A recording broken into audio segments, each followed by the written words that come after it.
So good Okay. morning, everybody, and welcome to World Affairs Fridays. This is presented by the Peoria Area World Affairs Council, and I see Judy's hand in the background there with Charles. Sam Kessler, it is my pleasure to introduce Sam Kessler. He is a former student in the International Studies Department here at Bradley University, and I'm so excited that he's going to be sharing his knowledge with us today. So he is a freelance writer and analyst, a consultant who writes on global and business, global geopolitics and business finance views topics and projects for a wide variety of folks. He also contributes articles to Asian Affairs Magazine, Overture Global, NASC, you'll have to tell him what that is, and Fulcrum Global. And of course, he is a professional blogger at www.samkessler.com. So he has a master's in national security studies with a concentration in security and intelligence analysis from American Military University. And as I said, he's got a bachelor's from Bradley University, major in international studies and a minor in economics. So he has got a wide variety of other additional information, but to give him the most time to talk to us about China and the United States, the future of our relations, I'm going to turn it over to Sam. So thank you. Thanks, Angela. And it's really a pleasure to be able to do a PAWAC meeting and do a presentation with you guys. It's been a while. I never thought, like, after a couple decades I would be able to do one of these, so it's a real honor. I do have a PowerPoint presentation for you guys. How do I add this? At the bottom of the screen, you should see a share screen, and okay. You can share your screen. So. Oh, okay. Just a second. Once again, thanks for having me here and to present this. Today's topic is U.S. and China relations, past, present, and future. And to give you an idea, I'm going to present this not just with an international affairs perspective, but also from a national security perspective, because those are very important issues that have been building up for the last few years now. And I'm going to try to put in a lot of information for you guys to digest, and I apologize in advance if it's a little more. But it's stuff that you'll want to follow after this presentation, I assure you, because it will be very relevant afterwards.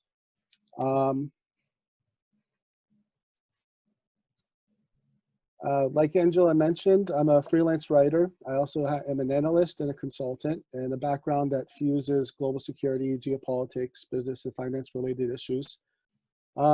She went through my academic background, but the one thing I'll mention is when I was in grad school, I did a thesis, my master thesis on China-Russia relations after Crimea, examining the path leading to a formal alliance to the threat of U.S. soft power management. It's a thesis that's very relevant still today after 3 years, and some of the elements discussed in that thesis will be in this presentation as well in order to discuss the U.S.-China relationship. And she already went through some of the publications I work with. So everyone's trying to figure out all this stuff going on between the US and China. It's so recent, it's new, but yet it's not. It's been evolving for several decades now.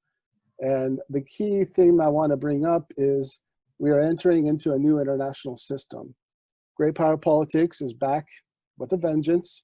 It never really left, but we've been in a international system focused on a post 9/11 era, where we focus heavily on fighting a war on terrorism and two small but very lengthy and pricey wars in Afghanistan and Iraq, as well as other global battlefields in other parts of the world. It seems like a very unstable situation, but for the whole, the international system has been pretty consistent, and it's been safe for the most part, despite the things I mentioned earlier.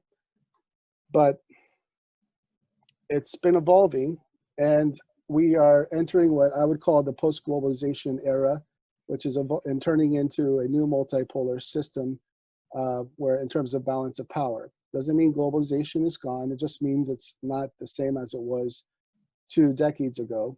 And there's a lot of reasons for that. But one of the key themes I want to bring up is now there's the international system is more heavily competitive, and you have more states, more non-state entities that have muscle and power projection capabilities, whether it's soft, hard, or smart power based. It could be anything from technology, information, it could be economics, could be diplomacy, it could be business, it could be all sorts of areas. If you want to look at it from a technology aspect, you could have a small country, let's say Ukraine, for instance, if they're dealing with a bigger adversary who has a larger force capability, and if they want to counter them, if they don't have the military, they can go to technology. They could, if they wanted to go into something like drone warfare, it's a lot cheaper to produce and mass produce at the same time. And that type of stuff can prolong wars as well. So you have things like that, and it's not just states, it's non-state entities that have grown and developed these capabilities. As a result, we're in a period where there's a greater need to update mindsets and level of awareness. And in a sense, you're in a world environment where if you're an person who knows international relations theory, realism seems like the best way to look at it, because a lot of adversaries are incorporating that type of mindset in their long-term policies. What we're seeing is going to create a greater need to increase effectiveness and to maneuver within this era, whether you're a state or non-entity, and that's for businesses, for governments, and we're seeing a lot of attempts to update protocols as a result of it, because it's a new norm that's been being in creation. From the U.S. national security aspect, you could say in 2017, the updates began back then, and there's a lot of different areas dealing with national strategies. The big one I'll bring up is the national security strategy of the U.S., which was updated in 2017. This was a big deal because every 5 years it gets updated, but it was updated 3 years earlier. And it also ties in with the current administration's China policies that were discussed back in the 2016 elections. But what it does is it updates the strategy to dealing with great power competition. It's not just small watered down issues. It's actually more meaty and more specific as to what we're going to do going forward. And it has more emphasis on China. I know in previous doctrines it dealt a lot with Russia, but China has had a great deal of influence in international affairs for the last 2 decades in other ways. But on a whole, the national security strategy was very influential in updating the strategies of defense, intelligence, and counterintelligence, cyber strategy, space, economic, and foreign policies. And as a result, the way the current situation of the international system has evolved, it has renewed talks to discuss a need to renew or to update the U.S. grand strategy, which hasn't been updated for several decades. It's been evolved. It's been utilized in different ways, but the way the competition has increased, they want to discuss how U.S. is going to handle its situation in the world and counter this. I don't want to get too much into it, but grand strategy is a big issue.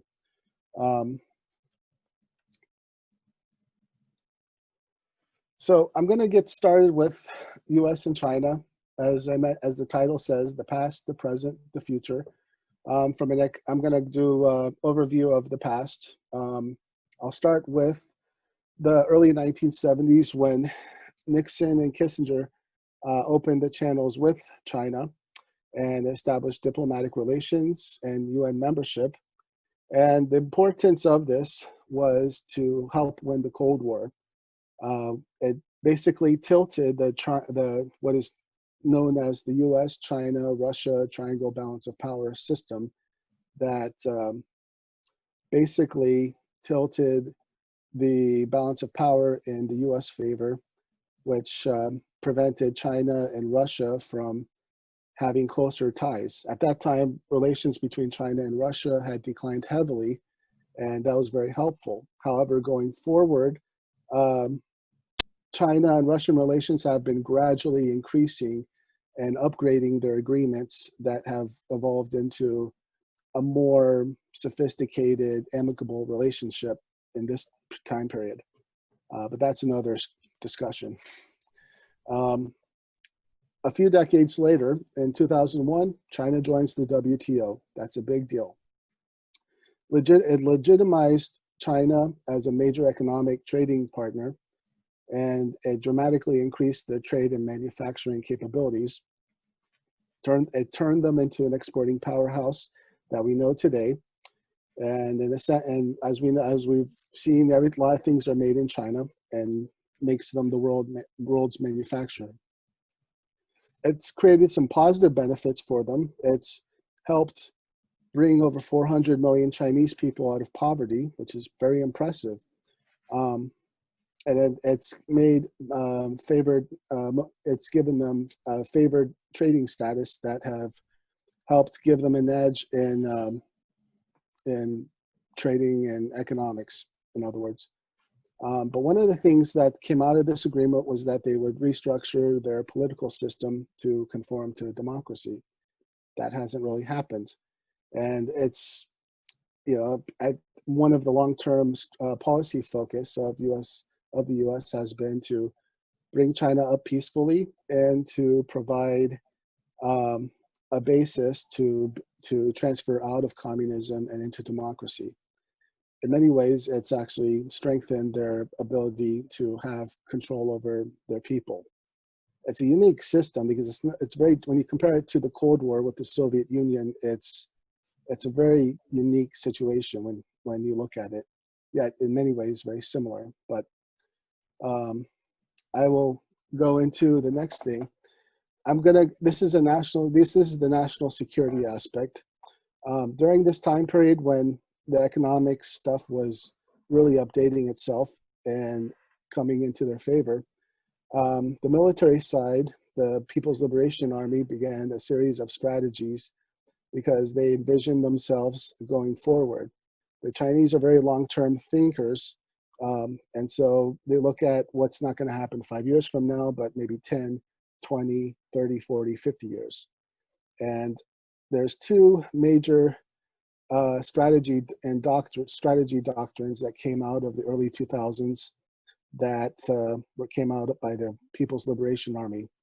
The first is called Unrestricted Warfare Doctrine. It's a military manual written by two colonels, and it came after observation of U.S. success in the first Persian Gulf War in the mid-1990s, when they saw how the U.S. Successfully utilized elements of intelligence and warfare against the Iraqi military. Areas like information warfare, electronic warfare, signals intelligence, that type of stuff. And the primary goal was to look at how to defeat a technology superior adversary through alternative methods and not by military confrontation. And it goes through long-term history of Chinese military strategy. In modern day era, this would be known as what people in national security and intelligence arenas would call non-kinetic non-linear methods or asymmetrical warfare. And it could apply to all sorts of areas, from diplomacy, crime, business, economics, legal, media, cyber, terrorism, etc. It's irregular warfare, and it could be used on a lot of different avenues. The Russians have this, and it's something called hybrid warfare. So they're similar but different, which is catered to their own needs. The other strategy is called the three warfare strategy. And it's another military essay published in '03. And it's also based on winning wars. achieving national objectives with little or no fighting at all. The three aspects of this three warfare strategy. The first one is psychological warfare, or strategic psychological operations, or in the intelligence world it'll be called PSYOPs. And it basically deals with pre-conflict posturing, intimidation of adversaries for desired outcomes, whether it's by military, diplomatic, cultural, and it could be dealing with public relations stuff. It could be narrative warfare, all sorts of things. Public opinion warfare, or overt or covert media manipulations, as another part of the strategy, which utilizes news, social media, internet sites to promote materials for specific targeted purposes. This is another bread and butter of the Chinese from their angle, from their intelligence side. Another aspect is legal warfare, exploitation of national and international legal systems, basically leveraging an adversary, whether it's a business or a government, in their legal system, and then eventually confusing the process and to create a more advantageous process, a more advantageous situation on their behalf, maximizing it, and then it always has to pertain to their core interests.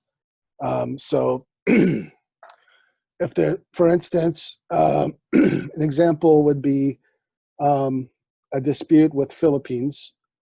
The international community legal, would this, I can't get too much into it, but the international community ruled in favor of Philippines, but then the Beijing can go back and say, well, it's not centered on on Chinese laws, and it just confused the whole process, and nothing was really solved as a result of it.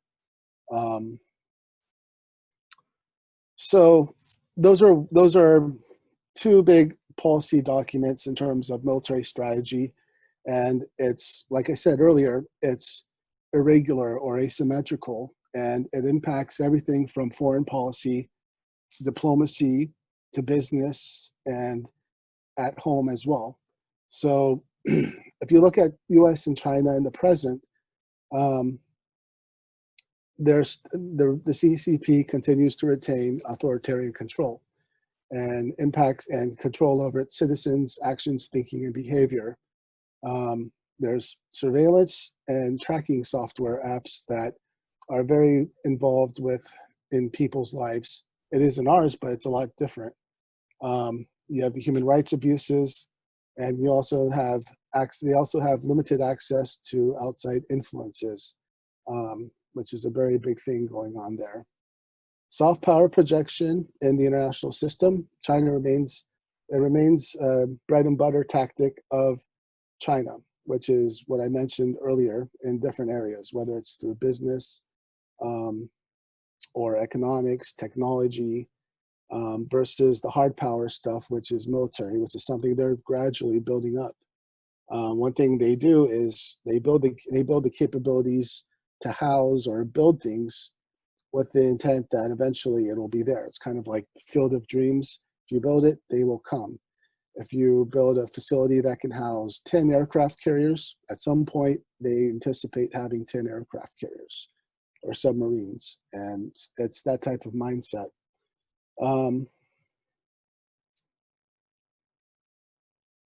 A long-term thing that has been part of the Chinese strategy in terms of the Beijing strategy in terms of countering the US or the Western international order, Western liberal international order, is that they've been finding ways to be less reliant on it even before great power competition began. And it's more prevalent now with everything we're seeing today in terms of economy and power projection, in terms of expansionism through all sorts of strategies.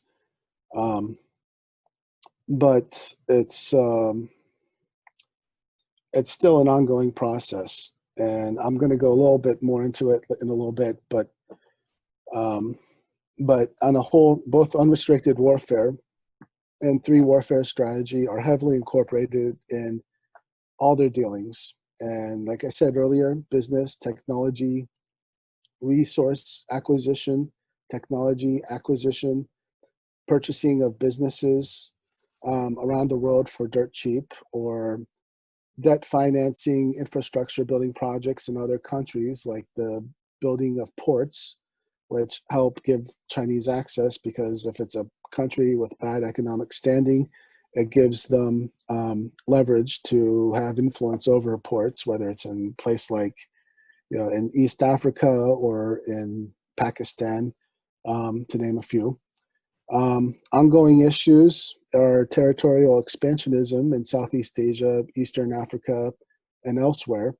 In Southeast Asia, you're constantly seeing things like the creation of artificial man-made islands used to house air bases or naval bases, and to have power projection in parts of Southeast Asia that they classify as historically owned Chinese property from previous periods.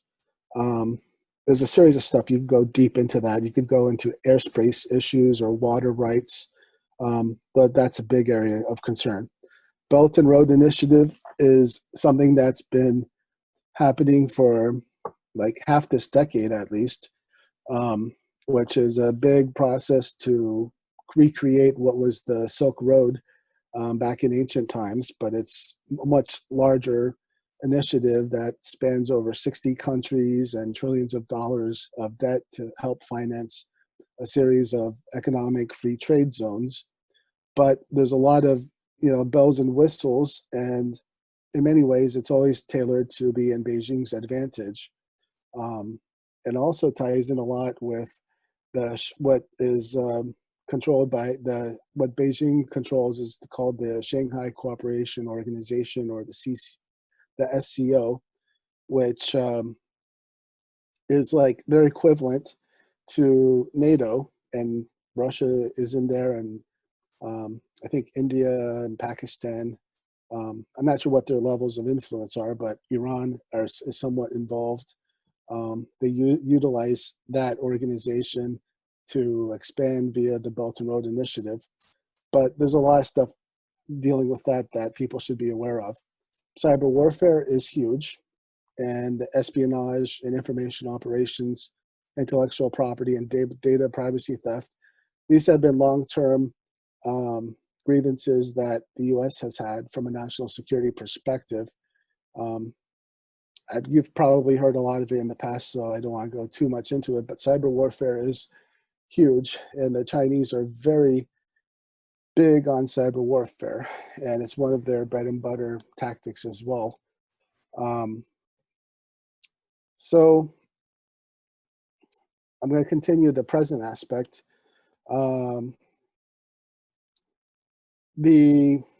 Going forward, I mean, you have to be aware that there's what's called the Chinese National Intelligence Law and the Chinese Cyber Law. These are two laws. Basically, one is basically asking businesses and institutions and citizens to assist in efforts that pertain to Chinese national interests. And the other deals with cyber aspect in terms of web servers and access to control. Why am I bringing this up is because, you have companies in mainland China that are foreign who have infrastructure there, and it actually creates an environment where they'd have to be forced to provide access to their trade secrets. That's one aspect. Another one is you have to keep in mind that a lot of the private companies in China that are either domestic or international have a level of influence by the CCP or the PRC government because of that. I can't remember what the percentage is. It's like, was it like 49 or 51%, something along those lines. And so that is a complication that people have been discussing for several years now, and it's starting to become more of an issue as there's a greater national security discussion going on about this.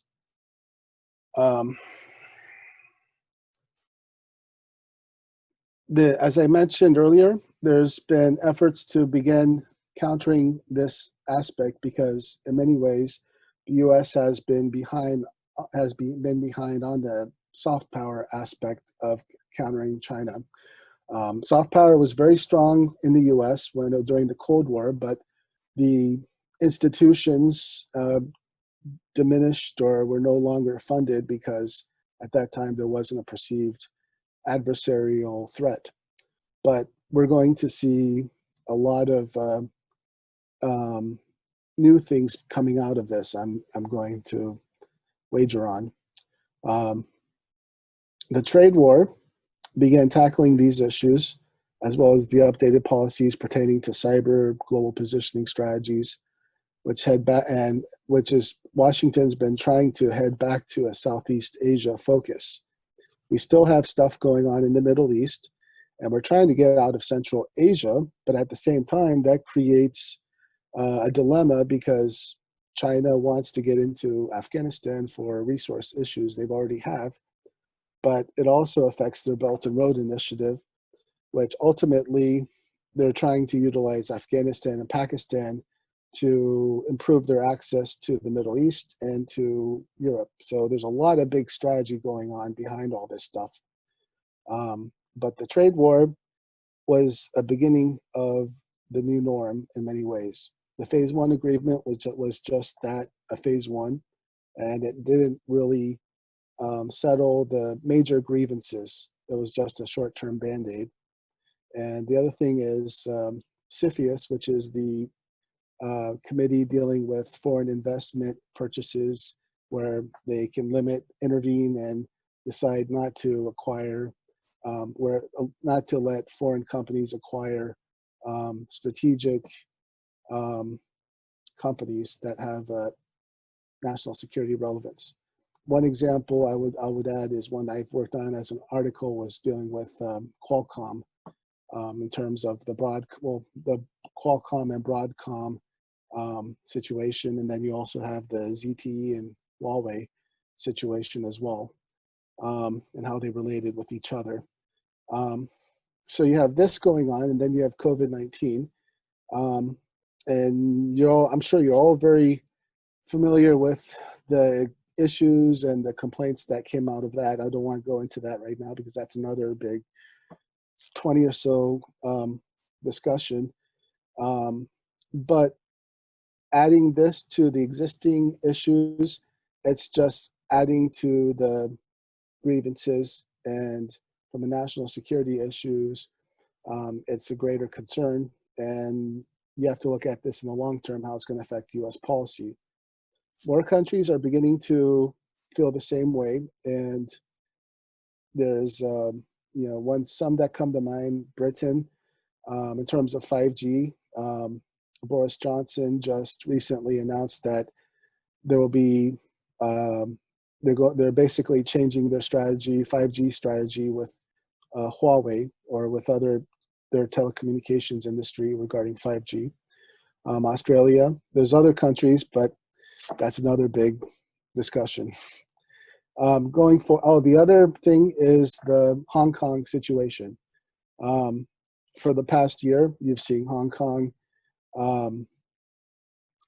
protest in terms of Beijing's attempts to extradite Hong Kong citizens to mainland.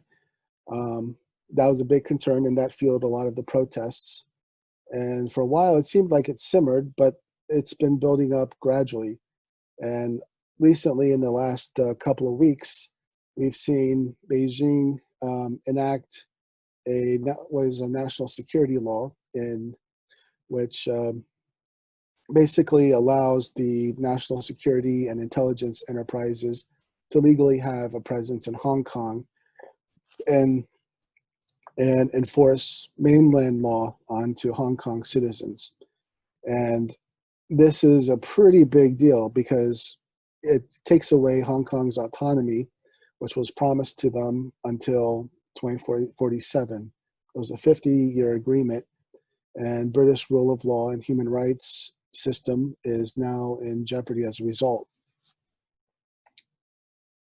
Going forward with US and China, the Hong Kong takeover indicates a long-term Beijing policy to preserve power at home while influencing abroad. Some people like to talk about they just want to control the world, and I think there's some relevance to that, but they especially want to maintain control at home. And by doing that, they do all their influencing operations abroad so that they can hold the upper hand. That's been a strategy of them from the very beginning. And but going to the next point, US and other allies will continue to have friction with Beijing, even while they remain the world's manufacturing hub. The supply chain restructuring will be even more streamlined going forward. As I mentioned earlier, people talk about we're heading into a new Cold War, and we're dealing with, in a sense, China is similar to the Soviet Union, but the only difference is we didn't do as much business with the Soviet Union as we've done with Beijing. And this affected a lot of mindsets, not just of Americans, but people all over the world. But, it's been a very interesting process to see how it's evolved. And a lot of people, as I said earlier, people are just getting the memo of what the situation is like. Not a lot of people still have that in terms of updating of how everything is going. Keep in mind, a lot can still change, but this is the situation right now. Another aspect is you're going to see intensified competition and technology and dominance, 5G, AI, robotics, etc. And just to give you an idea of how this has been evolving for the last 10 to 15 years, when I did my master's thesis, one of the things I researched was a report by several renowned intelligence professionals speaking to Congress, discussing about the growing need for readiness for great power competition. This is circa like 2007, I think it was 2008, I could be wrong. It might be later. It's been a while since I've read that, but the key thing that came out of that report was that going forward, you're going to see an increase in military arms purchases and arms races. You're going to see a lot in business and technology and greater competition in all sorts of areas. And this is where asymmetrical warfare is kicking in, and it's been a process that's been specialized by the PLA, by the CCP at the same time. And and now that the US is more fully aware of this, it's creating a new Cold War, but it's a different kind of Cold War. And one thing you have to realize is you have a new generation of people here in the States who never knew what the Cold War was like or experienced it fully. I was born in '79, and so I grew up at the tail end, but I remember elements of it until the early '90s when it ended. And it's a different mindset, but you have a new generation of people who are still realizing it. And in terms of having a Cold War mentality, that's still an ongoing issue that we're seeing, that in terms of policymakers and professionals in foreign policy and intelligence and national security areas, it's something that people are relearning. And one thing to give you an idea, when I started my master's program, is I was I'm a homegrown international affairs guy from Bradley. But when I started my national security background, a lot of my national security degree, there were several people, not everyone, that went into it because of terrorism, or they wanted to get more involved in the Middle East theater because Iraq, Afghanistan were still going on.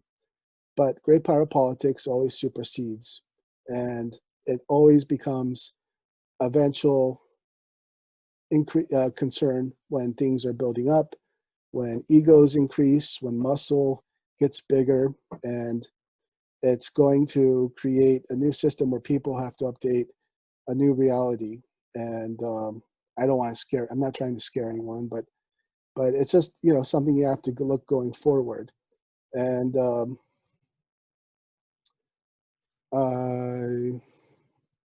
well,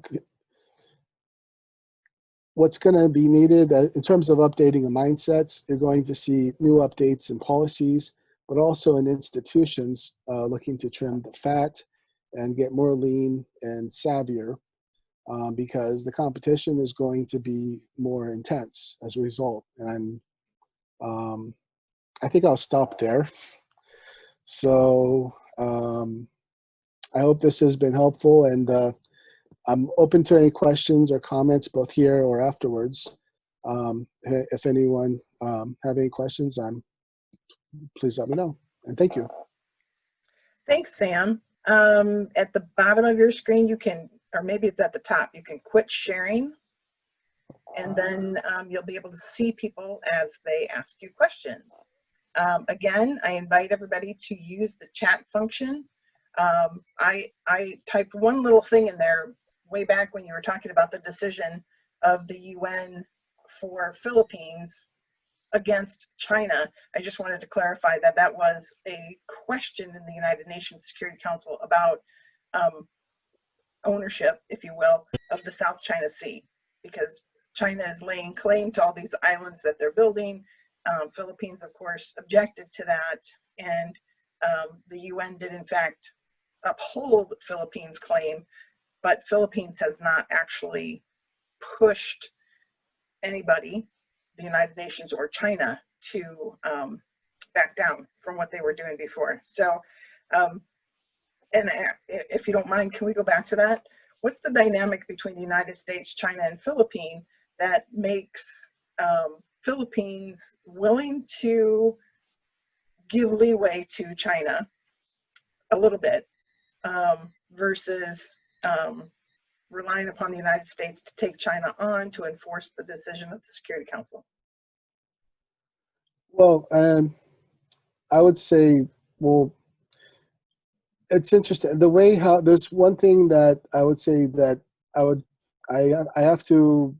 think one thing that Philippines or the president is doing, Duterte, I believe that's his name, how you pronounce it. Yes. It's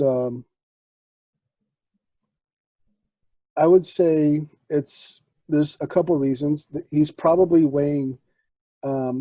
trying to weigh sides in terms of trying to find out who's going to be the most influential for him going forward for the country. One thing that is a strategy, I've actually written on it a few times, but I've noticed it more. It actually came across my attention when I worked on my thesis. There's a strategy called a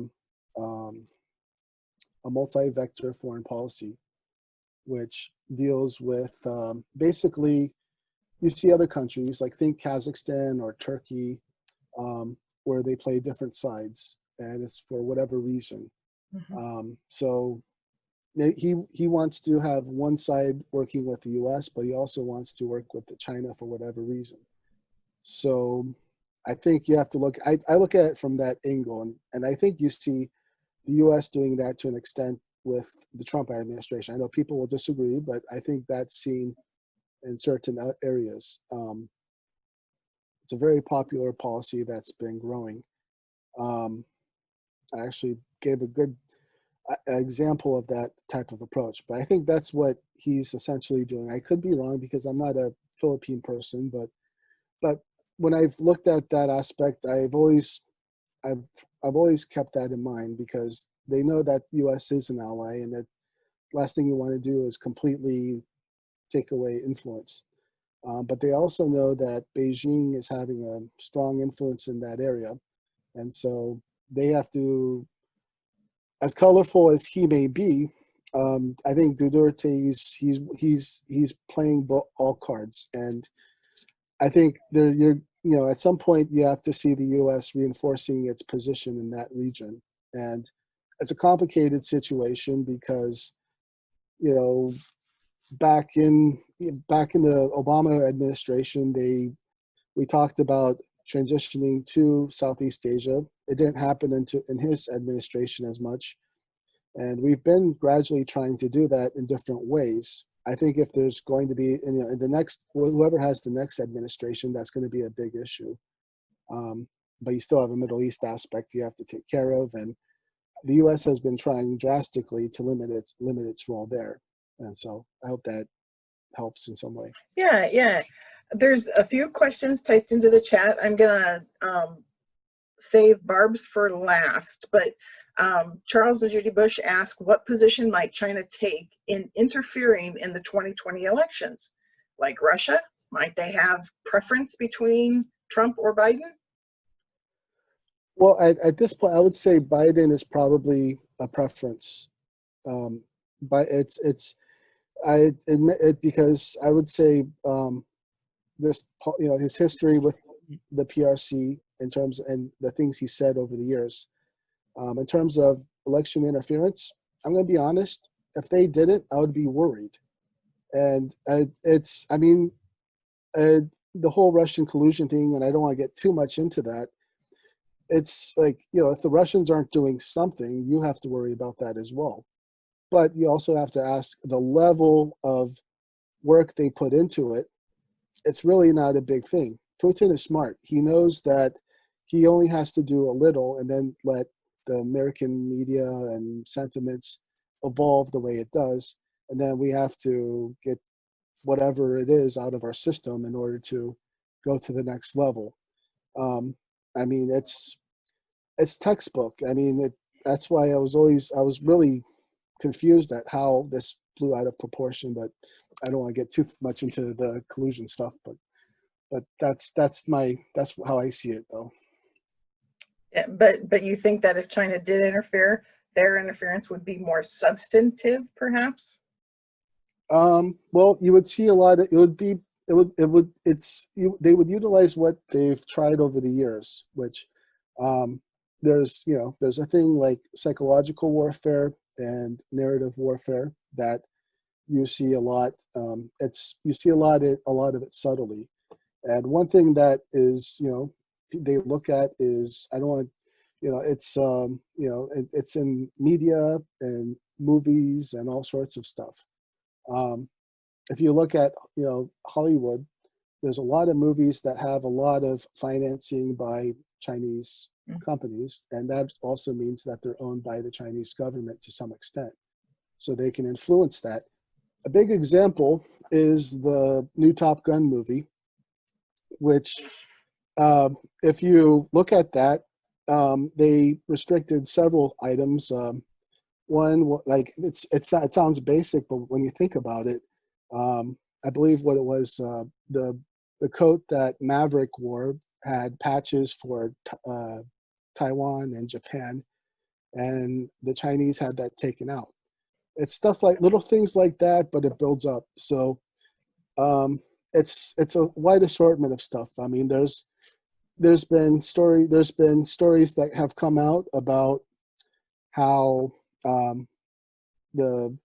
through their informational outlets they send to our news outlets to publish in, like, the Washington Post, I believe, and it's a wide assortment of things like that. And then you also have social media influences, and there's a whole area in intelligence that focuses on social media alone, and they learned that with terrorist organizations like ISIS and Iran and all that.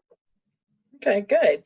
And I'm sorry, Jim asks, could you please discuss China-Russia relations and the future of where those might go in 3 minutes or less? Okay. Oh, that'll. No, you can give it 5. Okay, I'll try. Well, as I said in the presentation, China and Russia have been gradually developing their relations after the Cold War, and it's been a lot of small agreements, and it's been gradually, for the last 20 decades, they've been updated. Like after every few years, they add something new. I can't remember. It's been a while since I've looked at that aspect, but one of the more recent ones that I'll bring up is ties with the Belt and Road Initiative, which was in 2017, which was, it actually took place during the Russian patriotic parade, or the area, the time period when they were celebrating, um, fighting the Nazis, the period. Mm-hmm. And if you're one for the Russian military parades, it's actually pretty neat to see. Yeah. But basically, this was an agreement that changed a lot of Moscow's foreign policy towards Russia, because at that point, Moscow was in bad shape because of the sanctions that were placed on them over what happened in Ukraine. But also, Moscow has also been finding ways to be less reliant on the Western situation. We still have the oil going on, but they've created relations with Beijing that would help increase their pockets with the Belt and Road Initiative and with the Eurasian Economic Union there. But the thing is, Russians still have issues with Beijing because there's still the trust factor.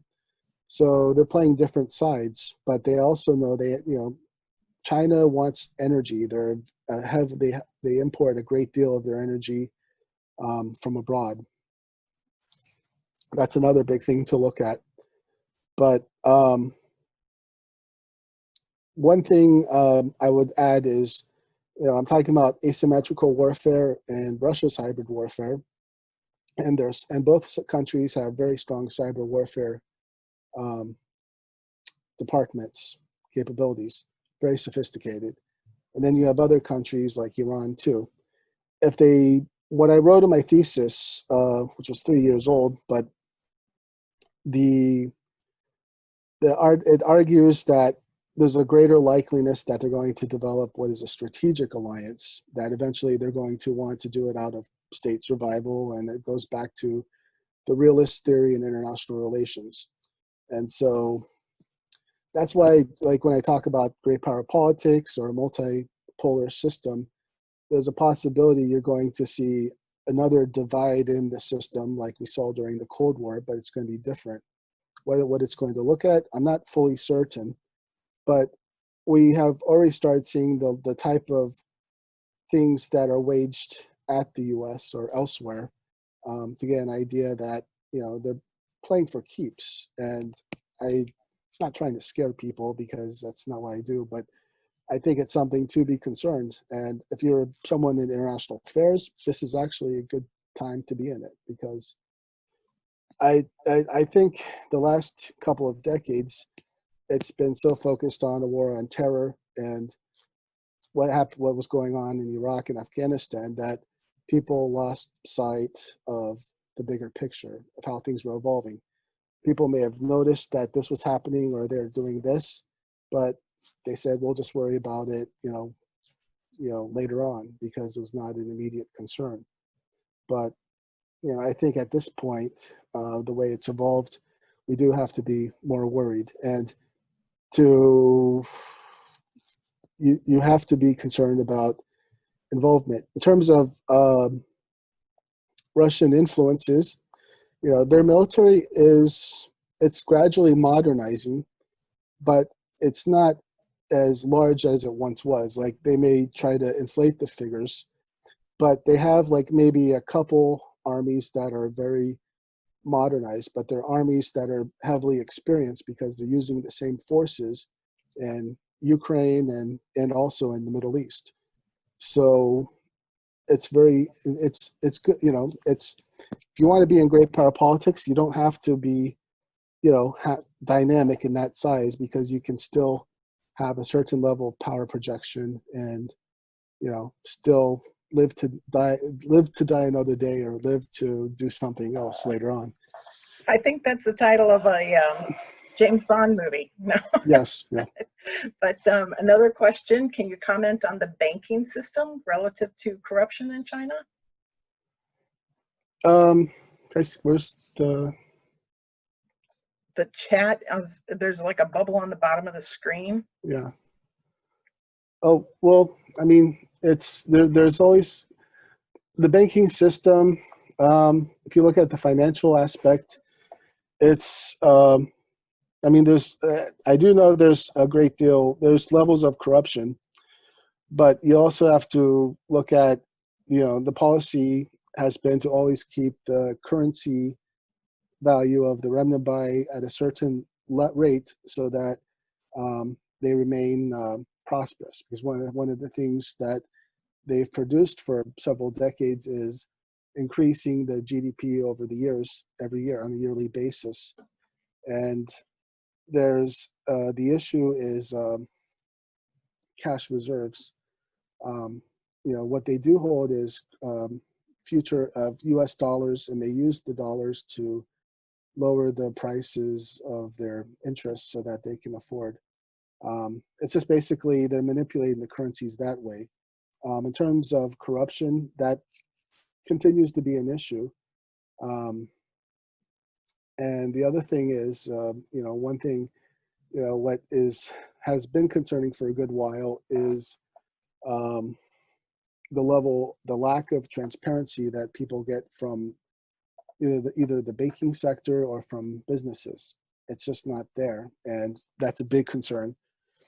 And one of the big things I didn't mention is a few weeks ago that the savings, the retirement funds of federal employees that actually went into Chinese securities have been called out and to be brought back into the U.S., bringing that money back here. That's another big issue. I haven't followed it lately, but that was another area. I hope that helped answer your question. Yeah, Max says that's okay. All right, so the last question then is actually the first question typed in, and I'm going to expand upon it just a little bit. Barb asks, what are the best policy approaches for the U.S. Toward China now? And more specifically, what do those relations between our two countries look like for Central Illinois?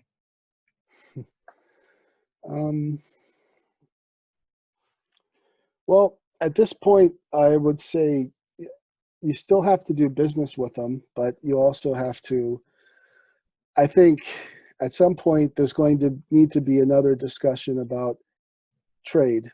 I mean, I think at this point you're going to see, they keep talking about the need to restructure the supply line, which I think is going to happen, but also means you have to update manufacturing processes. Whether that brings in jobs in the US, I'm not sure, because companies could ultimately go and focus on developing their robotics technology or AI and stuff like that. But in terms of a current policy with China, I would say, well, I guess I would say keep working with them to some extent, but also limit it. I would say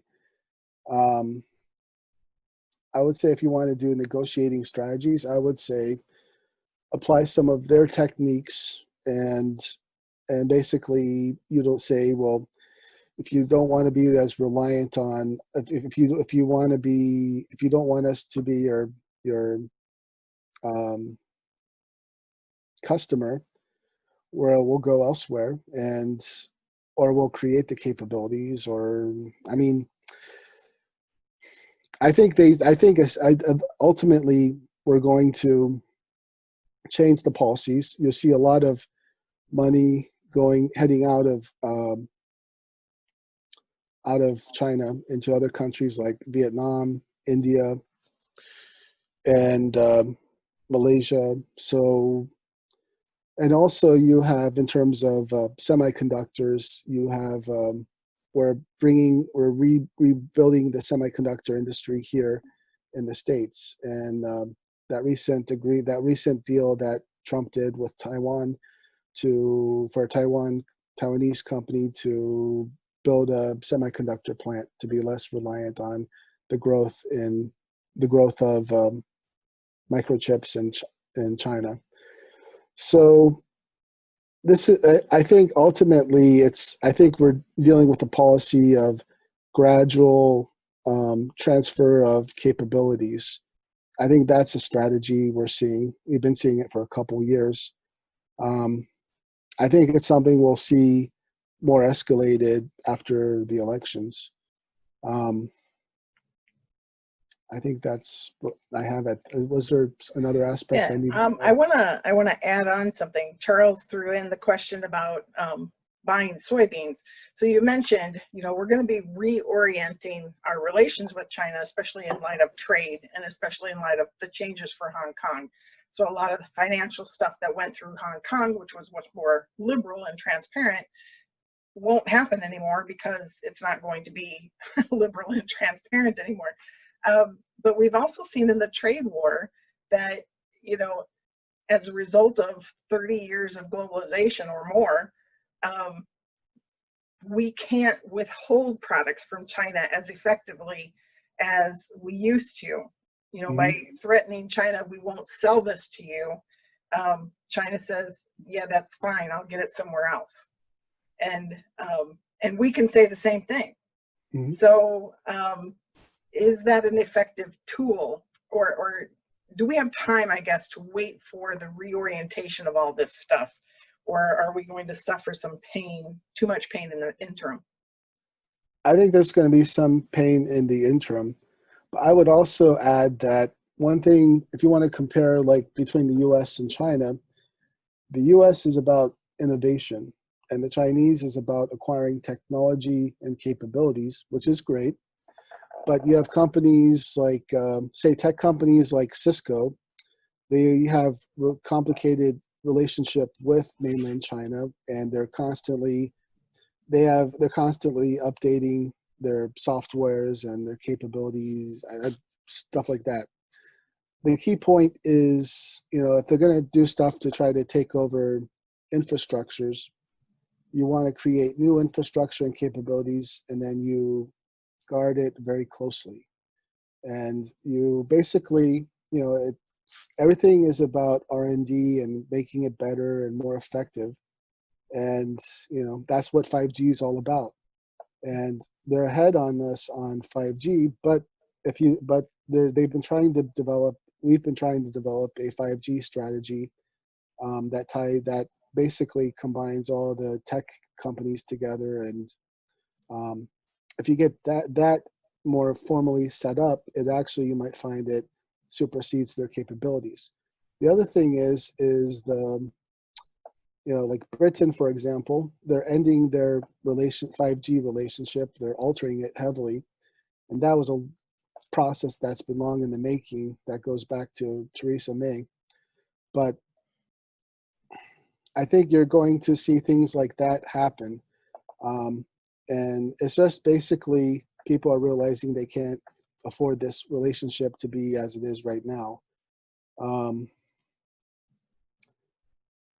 I hope that helps. Yeah, it does. So anybody have any last comments? Otherwise, we have hit our time limit. Everybody okay with no burning questions you're dying to ask and didn't get to type it in? But we have reached our time limit, so thank you, Sam. This was really informative. We've had a request for your slides. If you're willing to send them to me, I will share them. Sure.